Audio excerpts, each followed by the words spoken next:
While I genuinely think that Tank 500 represents real value for someone who looks for a large 7-seater SUV in Australia in 2024, I still do not like some things about it. Welcome back to the channel, everyone. I'm Dimitri, this is Value Cars Australia, and the topic is clear.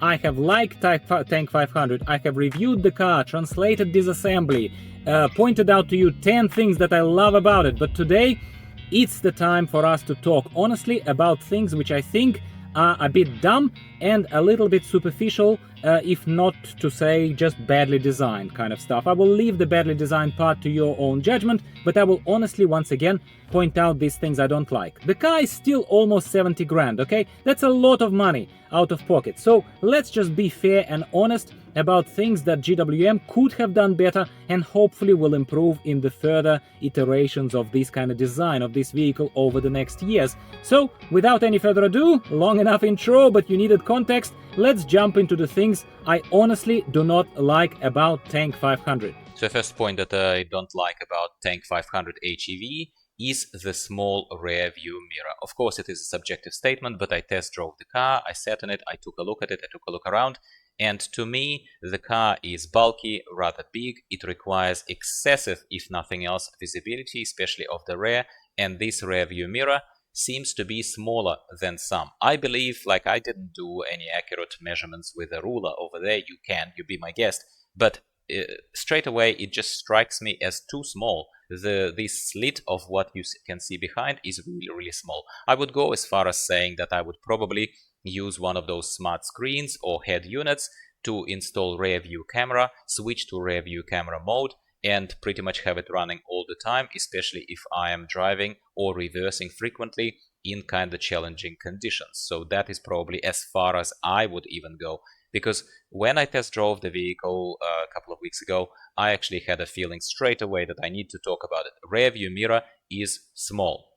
Point number two is I don't know why GWM perseveres with this kind of software setup, but I really dislike the central digital instruments cluster. I find it crowded and not very useful. It shows how the differentials are working. It shows you excessive amount of information, which are amazing when you're four-wheel driving. However, it still does not have a display where I can see front and center just nicely displayed speed and perhaps revs. That's it. So that's all we need, front and center. Here, it feels like it's crowded with a lot of information. Some of it is useful, but situational, not mainstream useful, I would dare say.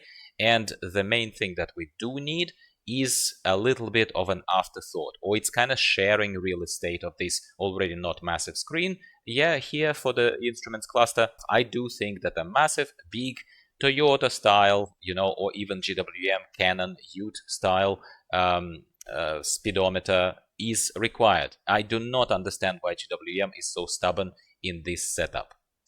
Third point that I didn't like about Tank 500 HEV is the third row of seats does not appear to be practical at all. They made it into a vehicle with a third row of seats, perhaps to justify the price a little bit, instead of just making it a massive kind of 5-seater vehicle, perhaps with a big, more useful boot, perhaps. But with the third row of seats, let's be honest, boot size is not massive itself. I mean, I could have made it a separate point, but I thought I'll talk about it in the third row of seats conversation.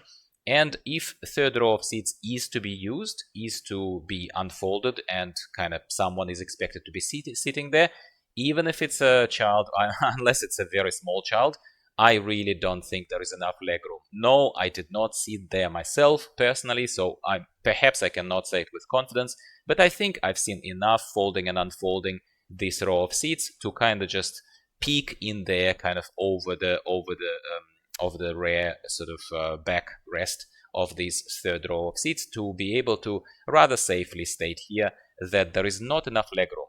Now, point number 4 is related to this item, and I know I praised some of it, but more kind of as a lol type of, as a meme kind of thing, as opposed to as a practical thing. I think that folding of the third row of seats is impractical, very useless, but fun. Yes, but I don't like it. It is a utilitarian vehicle. It is a big, kind of pretends to be off-road capable family mover with a third row of seats available. Yes, and then you can't quickly fold those seats. At least I didn't find a quick way of doing it. You tell me in the comments down below if, obviously, as a more of a long-term user, owner, perhaps you know of this way. But all I see are those buttons there on the walls, and it's fun to play with them if you're 5 or if you are just, slightly bored. But practically, to quickly fold, quickly load up something, quickly unfold, quickly load something up, it's impractical. I don't know why they bothered with these extra motors, electric motors, obviously powering these things. I have absolutely no idea. Point number 5, yes, we hammered it a lot of times, but it's unacceptable for too many potential buyers of this class of vehicles who are spending still a rather hefty amount of cash on this vehicle. I do not think it's acceptable to only give Australian market an HEV version of this, not purely petrol version and not a diesel version. I will continue not hammering this, but I will continue bringing this up when contextually appropriate, and right now it is appropriate. That if you are there, GWM, to compete with Toyotas, at least somewhat compete with Toyotas of the world, and you're bringing in a Prado or even Land Cruiser 300 rival, or at least attempted rival, yeah, obviously in a different price category, you simply have to give people an option of having a V6 or a diesel engine altogether, so that they can make that choice. Do they want to buy into your new renewable energy model, whatever else is aligning with the Australian government? Or do they want to go mainstream classic and get themselves a diesel guzzler? It should be a choice, especially because we know that in the other countries, those alternative engines, alternative powertrains are available. So if it wasn't available, okay, maybe I would accept this. But because there is no diesel version and that's it, there is no conversation about this, I simply don't like the stance of the company on this. So these are 5, I would dare say, yes, subjective of course, but not arguable points. They exist, these points, okay? And now we are going to go on to 2 remaining bonus points. And good on you if you stayed this long, so you're rewarded with the bonus points in this video. Please give the video a like, by the way, if you're a supporter of the channel and you enjoyed it so far. So point number 6, let's say, and this is a bonus point. Personally, I didn't like the lack of frontal visibility when I drove this vehicle. Basically I'm talking about a long bonnet slash a nose, this long nose in front of you as a driver.